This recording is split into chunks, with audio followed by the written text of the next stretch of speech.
কিরে কাইলো তোর বলে রেজাল্ট আছে আজকে? হ্যাঁ আব্বা, দেশে একটা ভালো খবর আছে আর একটা খারাপ খবর আছে। তুমি কোনটা শুনবা? আগে ভালো খবরটাই ক, মনটা একটু শান্ত হোক। ভালো খবর হলো আমি পরীক্ষায় 100 পাইছি। বা বাদান, তুই তো আমার মুখটা উজ্জ্বল করলি, কিন্তু সামনের বারেতে এসে আরো বেশি পাইতেবে। তা খারাপ খবরটা কি? খারাপ খবরটা হলো যে 11টা সাবজেক্ট মিলে আমি 100 পাইছি। কি তোর পড়াশোনা রে এই হাল? আচ্ছা আমি তোর একটা ধাঁধা ধরি, কদিন তোর কাছে 10 টাকা আছে আর আমি তোর আরো 10 টাকা দিলাম, তাহলে তোর কাছে কয় টাকা হইলো? 1 টাকাও না। কিরাম 10 আর 10 যোগ করলি তো 20 হয়।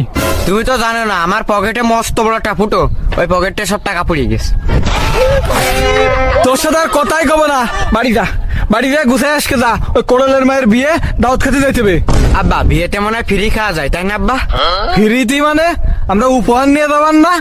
ও আচ্ছা, তাহলে আমার মাথা একটা বুদ্ধি আছে আব্বা। কি বুদ্ধি? আমরা খালি একটা বক্স দেবো, ওই বক্সের মধ্যে সিটি লিখে দেবো। সিটিতে কি লিখবি? সিটিতে লিখবো যে উপরের চেয়ে দুয়ার মূল্য বেশি।